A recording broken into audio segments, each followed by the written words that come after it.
What's up, cleaning bosses? Welcome back to the Cleaning Boss Podcast, where we want to give you everything you need to become the ultimate cleaning boss and also the home of the Cleaning Boss family.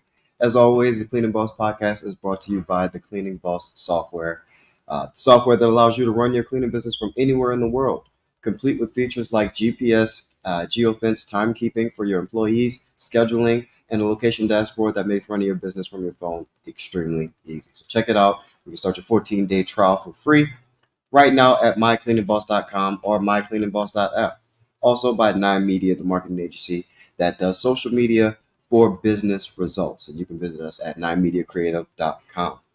But today we're talking about starting that cleaning business without ever touching a broom, without ever cleaning yourself. That seems to be the holy grail of starting a cleaning business in today's day and age. So we're going to talk about that today, and we're going to make a plan and how we're going to be able to do this. We're able to start our cleaning business without ever cleaning ourselves. So let's talk about it. Look, this for all my boss babes. Go do your boss thing. Loving how you boss, babe. This for all my dreamers and my doers and all the entrepreneurs. Just believe in what you're doing and pursuing. Look, this for all my boss babes. Go do your boss thing. One of the main things that I see searched for or asked in the comments is, how do I start the cleaning business without cleaning? I don't have time to clean, or I have kids, or this, that. It doesn't work for me. I don't want to clean. How do I start the business without cleaning? And we're going to get into that now because it is possible. I don't want anyone to think that it's not possible.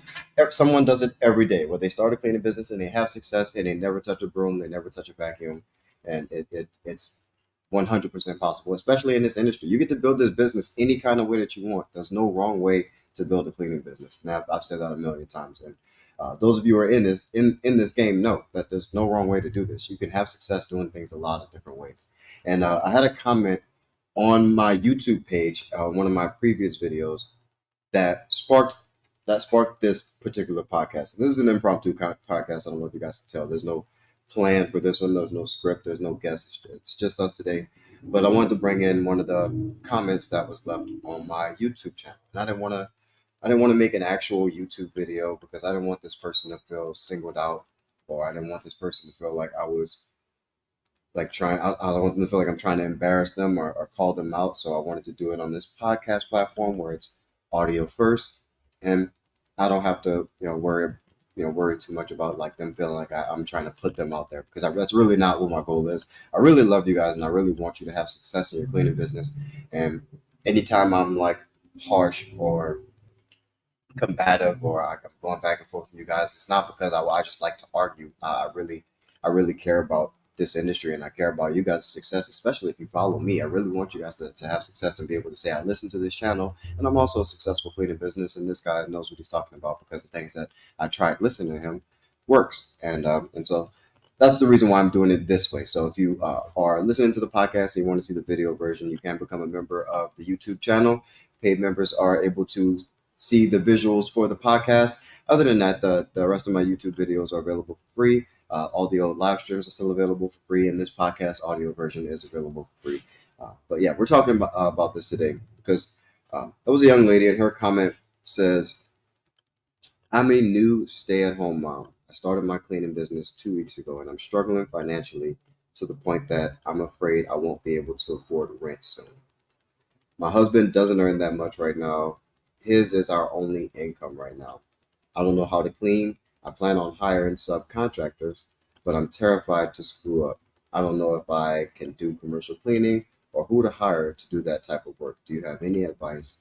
I don't have money for ads. Thank you.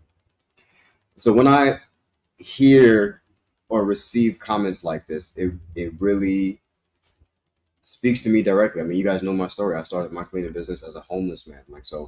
And I was going through a lot mentally as well. That was making doing anything, let alone running a business, extremely tough because I wasn't all the way there. And financially, I was just as bad as I was mentally. So now it was extremely hard, and it was a tough place to come out of.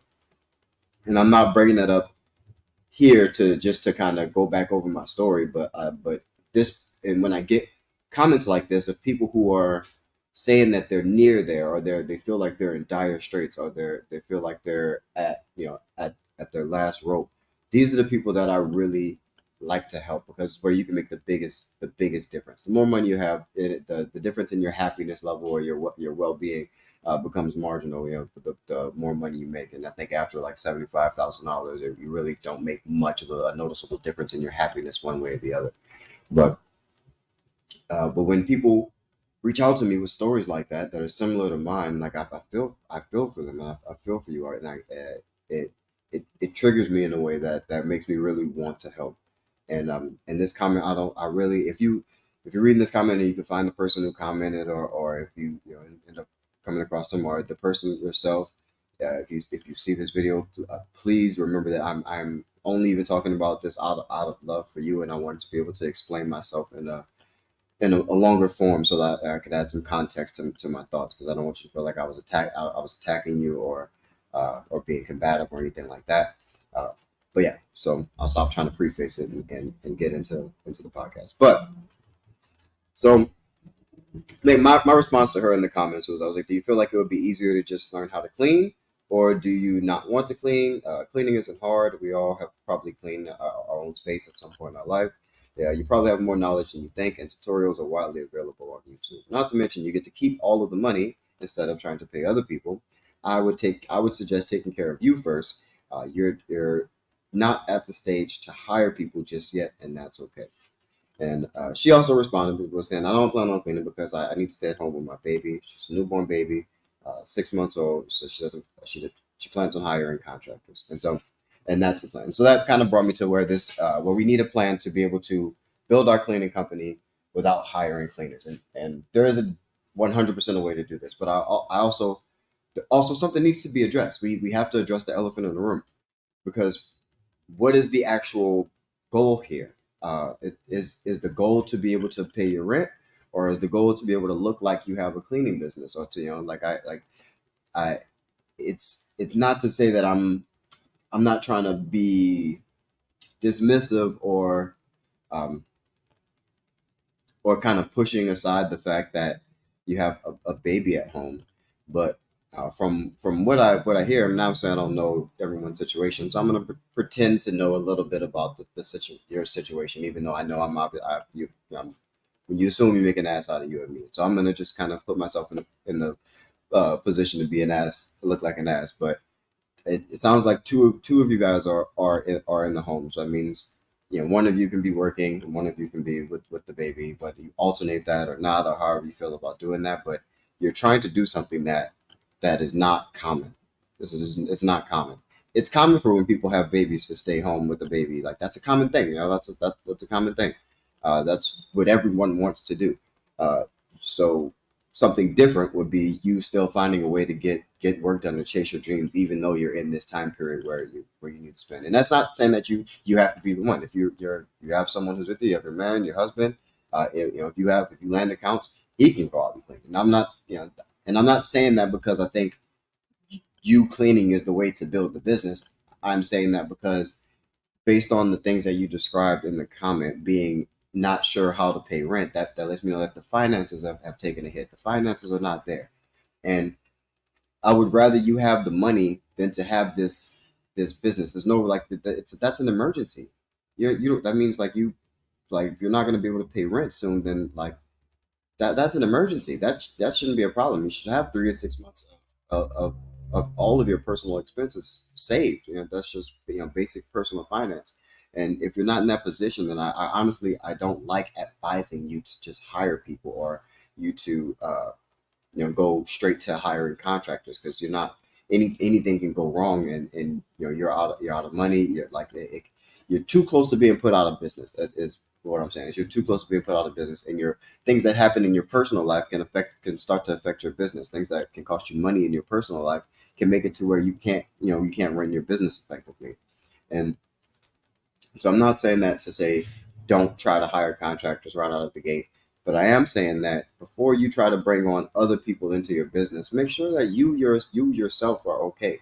The family, somebody's got to work. Usually people are only working their day job for that 8 hours, and then they clock out and they don't do anything else. There needs to be something else done. Like if you're trying to actually get to the next level, then just working your regular 9 to 5 isn't going to cut it. It's not going to cut it. You need more income so that you can build up your savings. And then once you have a savings, you can start to do things like actually build a business. But you can't do that from a place of stress. You're not going to be able to build a business from a place of being completely stressed out. You have to take care of you first. You really need to take care of you first. So that's the main reason why I'm suggesting that you go and you clean those first accounts yourself, or your husband go and clean those accounts, or he stay home with the baby and you go clean those accounts, because he's sure that you gotta work, he's working, not sure you can work, and stay home with the baby or whatever. But there has to be something. Something has to move. Something has to shake. Something has to give, because the the profit off of one client or one new client, and you pay the contractor that whatever that percentage is, whether it's a 60/40 or 60/30, you can't live off 30% in the beginning, and 30% is not going to be anything until you get to a significant amount of money to where 30% can actually cover your expenses, and being able to cover the taxes on on your business, and the software and things that you need for your business. That 30% is not going to be enough to cover your rent. And so you're, even if you got one, two clients, even maybe even three clients, especially if you're doing residential, even if you got three residential clients tomorrow, that, like, you're not in a better position to be able to solve the problem, which is your own personal finances and your ability to be able to keep your keep your place and afford your rent. So I highly suggest that you just not be afraid of the work, or finding a way to get the work done. Not forever, not forever. Just those first few checks that you can save and just bank and just hold on to make sure that you guys have something, so that worst case everything stops and no money comes in, that you're good for at least 3 to 6 months. So that you're not stressed, and you can continue to look for new business, or figure something else out, or pivot, if that day ever comes. But it's really hard to grow and scale from a position of stress. So I'm not. I'm really trying my hardest. I don't want you to feel attacked. I don't want you to feel singled out. But I really think that this can help a lot of people, because I get this a lot, and I don't ever get a chance to talk about it. And it really is. It really is because of that. Because I'm afraid that people will take this as some like type of slight towards them. And no, that's everybody thinks like that. And if you're thinking like everybody, then it's probably not like you in general. Aside from this person, just going and talking about everybody. If you want to, if it was easy enough to just start your business from home while you raise your baby, and you never do any of the work in any business. If it was that easy to just get that done, don't you think way more people would do it? There's people who research day in and day out, night in, night out, year after year, on ways to make money. Cleaning is not new. This is not a new industry. I promise you, that would have been done a million times over, and it wouldn't work anymore. Like, it's not what you're after is not something that's going to be an easy. Oh, I'm just going to do it from home. I'm just going to you know do it part time on the side. Like, no matter how you slice it, no matter how you look at it, that's not going to happen.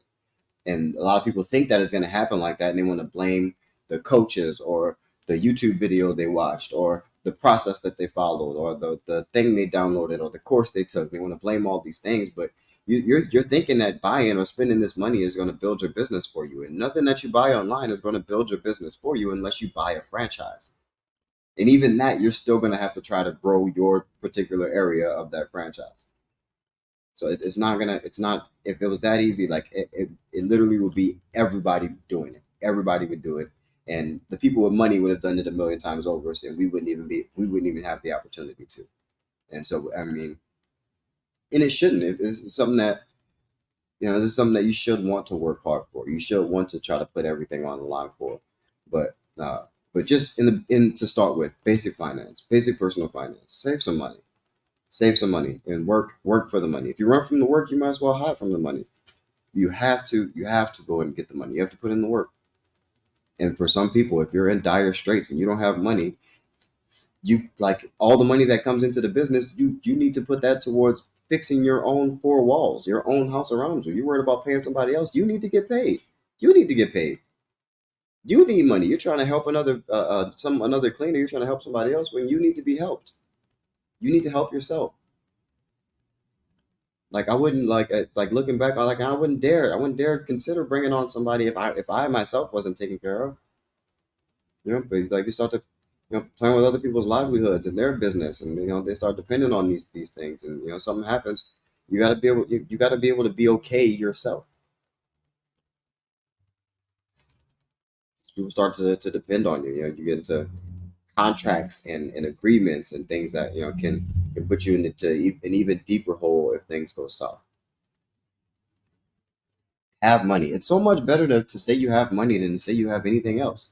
Anything else. There's not a single thing that I can think of that physically in the earthly thing. There's not something I can name that I would rather have that than the cash for it. If it can be purchased with cash, I'll probably rather have the cash for it. For a while, at least while I think about it. Give me the cash first, at least.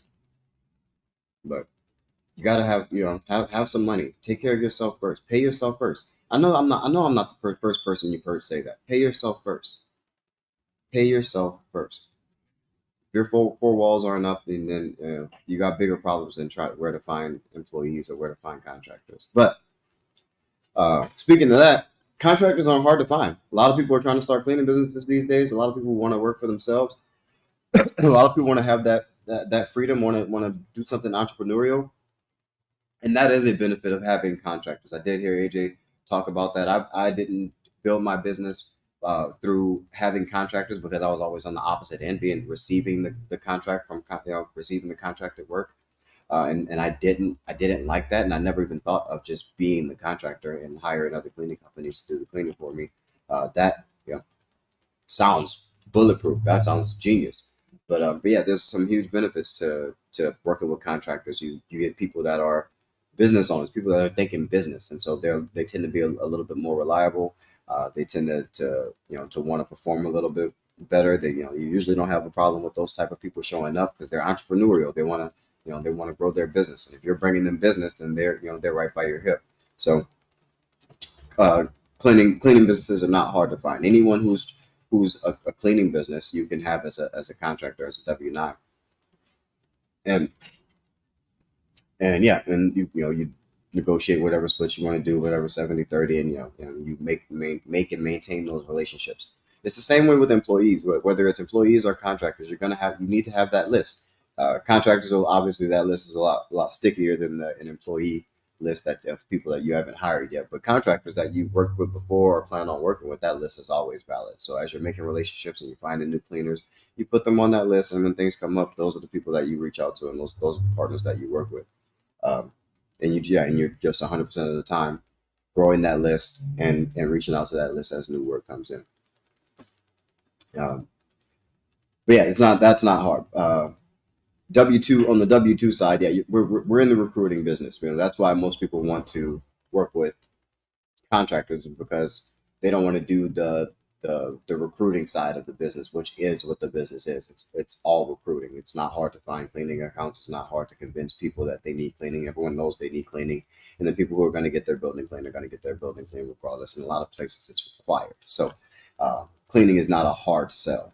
What's hard is finding people that are going to show up every day and do the job right.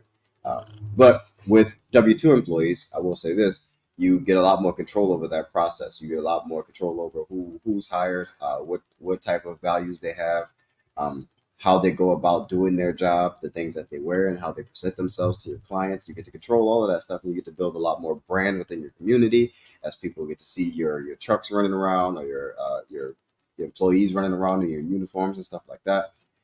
So yeah, there's benefits to both. There's definitely benefits and pros and cons to both, but uh, and you can do both without ever, in that same way, keeping that list and dialing through them once you do have work available for them, as long as you have that a process for them to follow once we reach out. Let's go through that. So we need to have a fully thought out employee onboarding system, because the cleaning industry is mostly about recruiting. We need to make sure that our process for bringing on new employees is smooth sailing. It needs to be smooth, quick, and easy for someone to go through. And if you don't know if your onboarding process is easy to go through, try to pretend like you're an employee, or have your wife or daughter or somebody of age, or somebody who can go through the process as a test, and see if it's easy for them to get through. See if it's easy for them to look for a job in your industry and find you, See if it's easy for them to apply for that job, what they have to go through. What's the next step? Do they get to an interview pretty easily? How much effort does that take from you? How many buttons do you have to click? And try to minimize that. And how do they go from that step? How do they know when to show up for work? Or how do they know what to do when they get to work? All of those things need to be thought out, and all those things need to be created before you start bringing on employees. Especially if you don't want to be the one cleaning. These things have to be thought out already. So, and this is things that you can buy from the different entities if you don't want to create them yourself. But I always suggest creating it yourself. Otherwise, you kind of run the risk of just making a copycat business and setting some things up that don't work for you. But think about the things that work for you, and go through the process, and just address each of the steps of the process, and make sure that it's easy to do, easy to follow, and fast. And the more you focus on that, the faster you'll be able to bring on high quality and high performing cleaners to go and service these accounts. Same with contractors. You'll be able to bring on and keep, if you're managing those relationships with your contractors. You'll be able to bring them on fast, and especially once you build a relationship, and once you guys have a routine and you know what it's like to work with each other, you'll be able to bring on new clients pretty quickly. And that's really all what it comes down to, is how quickly can you get the client started, and how quickly can you get those employees trained in working in those facilities, so that you can start collecting those monthly revenue checks, uh, especially for commercial. I don't even remember if this person was residential or commercial, just kind of judging. I think I do remember she was commercial. So yeah, especially in commercial, these are monthly recurring accounts. So if the contract is $1,000 a month, that's $12,000 a month in annual recurring revenue. So these are big dollar amounts. So $2,000 a month, that's over $20,000 a year in yearly revenue. So it's worth all the effort that you put into it. It's worth it all. It's worth saving your money so that you're okay. It's worth saving your business's money as the business makes money, so that the business has money in the future to survive and cover payroll for 3 months after something happens. All that's a principle that's basic money management, is to save money. Save money. A lot of people just aren't saving money, and I want you to start there. Start saving money so that you're not worried about how the rent's going to get paid, and you can focus on bringing in new clients and onboarding your new employees. Um, can't stress enough how important that is. Like, you're more important than never cleaning, and not ever pushing a wand and feeling like you need to be at the top of the business and not working in the business and working on the business. Yeah, all that stuff's great and all that stuff's fine and hunky dory, but if you're broke, that's the first thing you need to take care of. Like, if you're broke, that's the first thing you need to take care of. Everyone wants to go straight to, like, everyone wants to go straight to the entrepreneur quadrant. Everyone wants to go straight to the investor quadrant. There's levels to this. There's levels to this stuff, and there's levels for a reason. You don't necessarily have to go back to employee, but when you own the business and you're cleaning, you're not at the employee stage. You're self-employed. That's different. That's completely different. You're a boss of yourself, but you're still a boss. You don't work for anybody when you're self-employed. Yes, you have clients that you service, but you work for yourself, and it's okay to be self-employed. The self-employed cleaner, as a self-employed cleaner, I made six figures, $120,000 a year take home as a self-employed janitor, and it wasn't. I worked like 3-4 days a week for like 4 hours a night, and I was making an easy six figures. And it wasn't until I needed to, like, start bringing people on, that I had to take less money home for myself.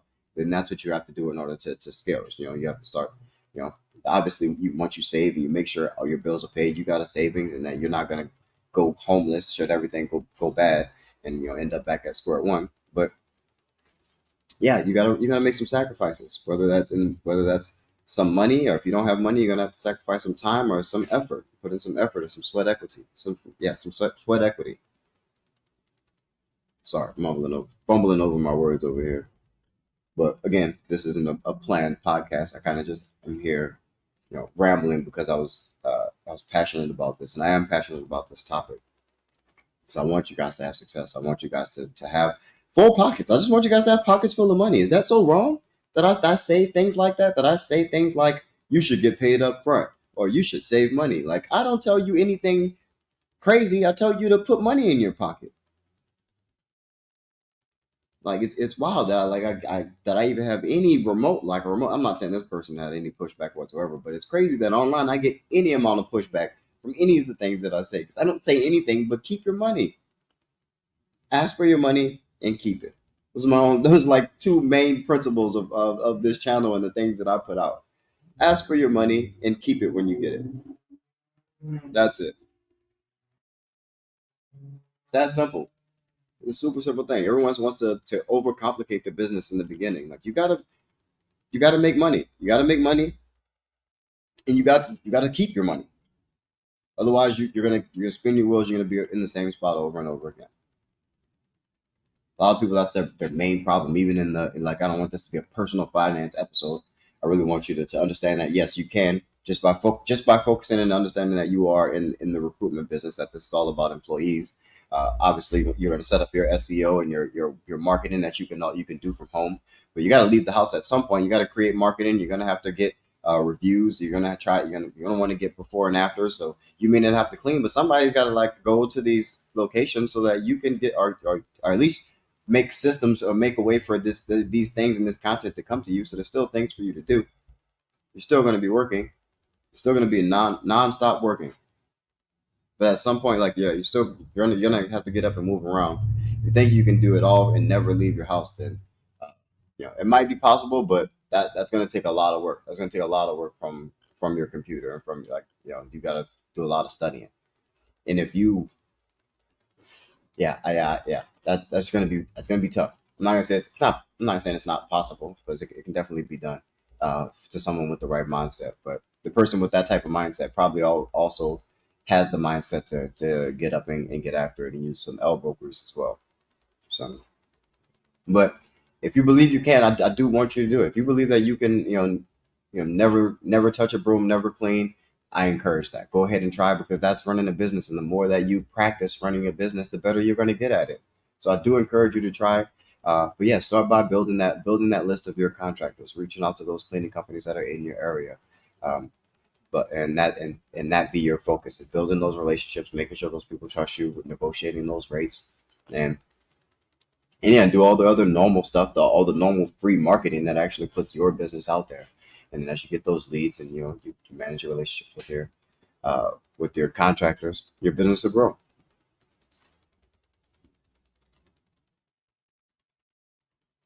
But in those processes and procedures that you can enforce on a contractor, you can't tell them a whole lot. They're their own business, but there can be some process and procedure to how they go about working with you and how they go about working with your clients. So you can control that a little bit. So definitely do as much as you can in the controlling of how things work within your business and make sure you design it to work for you because that's the business's purpose is to give cash to the owner, to make the owner money. That's why the business exists. But uh, let's see. So starting your cleaning business without ever cleaning. As far as drumming up business, that's the easy part. You can cold call, you can go door to door, you can exhaust your personal network, and you can run ads. You don't have money for running ads, all the other things will work. You just have to be good at them. That's it. You also have to be good at running ads. That's also a skill based thing. It just costs money as well. Everyone thinks just because you pay for ads, they just automatically work. No, that's not how running ads works. Just because you run ads and you put something in front of people, that doesn't mean it's just going to work. You have to understand how these platforms work. You have to understand conversion tracking. You have to understand optimizing landing pages, optimizing your ads, optimizing the creative, making new creative. Creative is always a variable of success when it comes to ads anyway. But everything else also that's given that everything else is set up right and done properly. Buying ads is not a fix all anything. It's just as hard as cold calling. It's just as hard as door to door sales. It's just as hard as making social media posts. It's just as hard as DMing companies. It's just as hard. It's all skill based. It's all skill based. So whatever you're the best at, whatever you're better at, is what's going to drum up business for your cleaning business. Gotta. That's where it has to come from. There's no better, you know, anything as far as outreach is concerned, like letting people know about your business. You gotta tell somebody. You gotta let people know that you're in business. And those are all the proven ways that all service businesses get revenue and get new clients. All the free ways, and then running ads on the paid platforms where it makes sense, wherever your clients are. I don't know your niche, so I can't like say specifically that your client's going to be on LinkedIn like most businesses, but or or whatever. But pay attention to your clients, whatever your niche is, whatever platforms they're spending time on, whatever magazines they're reading, whatever websites they're going to. That's where you want to show up, and also in search. Most of this business comes from search. The majority of business comes from search because someone says, "Hey, this building's dirty," or "I don't like the cleaner. They've missed this garbage for the sixth time, and I'm done with them. Give me a new client, or give me a new cleaner." And they're gonna go right on their computer, hop on Google, and say, find a cleaner near me, or store cleaner near me, or what have you, floor stripping in Scottsdale, Arizona, or wherever the heck you are. And so people are searching for those things. You want to come up, which makes SEO a huge priority for you. That's almost free business. You put sweat equity into learning SEO, do it well, and you'll come up in search. And that's money and leads come into you. But yeah, the real key to being able to get started without cleaning is to already have cleaners ready when you get clients.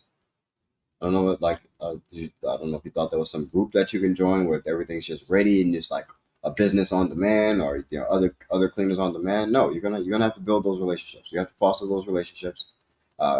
Cleaning companies don't just contrary to popular belief, they don't just work with any contractor. Especially knowing me, like if you run across me who already doesn't want to work for a contractor, even when I was before I decided not to, I was already skeptical of it because if you're reaching out to me saying that you want me to clean this building for you, but you're not the actual building owner, and your name has a cleaning business name, I'm gonna be like, why aren't you cleaning it if you're a cleaning company? Why are you asking me to clean it? So I know if you're a cleaning company, you're probably making money, more money than I am. So I'm like, why wouldn't I just go ahead and get the full amount?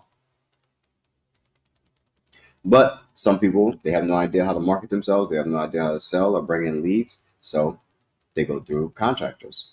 That's what contractors do. You get leads. You're good at getting leads. You're good at bringing in new clientele and new interest into your business, into your service, and then you give that business to your contractors.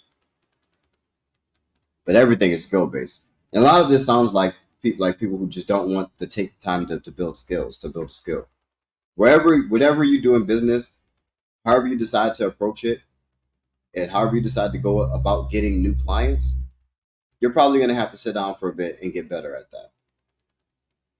It's inevitable. It doesn't matter what level you're at.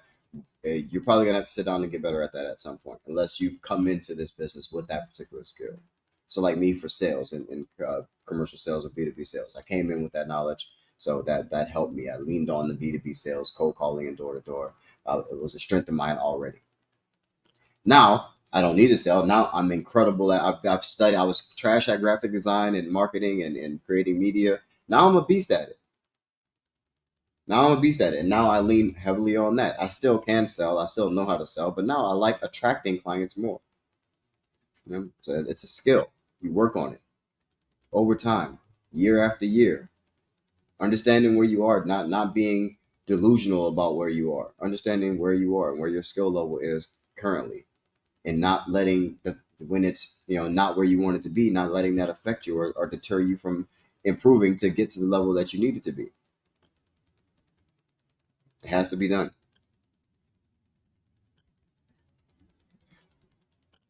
Absolutely has to be done. But I really wanted to come and bring you guys some value with this podcast. I hadn't uploaded a podcast in a little bit, and we got some podcasts in the pipeline. I wanted to hop on to make sure you guys know that there are some cool podcasts coming up. We got guests coming next week and the week after that. So we had a few weeks straight of some really solid podcasts and incredible guests. I don't want to give too much away right now, but you will be hearing about it soon. Make sure you're following us at Cleaning Boss Family on TikTok and IG.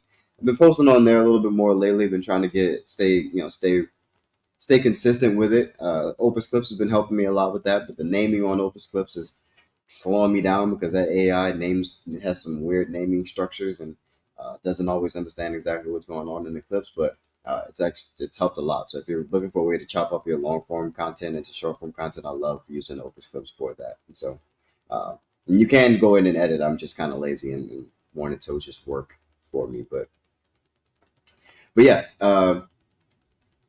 more coming out, more podcasts coming out. Brandon Orr on the podcast next week. Hopefully, we'll have Marcus from Clean Things Solution on. Hopefully, the week after that, I'll reach out to him. And I will be in New Orleans on July 6th in the city, in the boot, man, back in my hometown. So if you guys want to link up or get together, I did want to host a workshop down there and work with some people, but not getting enough interest, and that's cool. So I may just try to do some podcasts, and whoever reaches out to me while I'm down.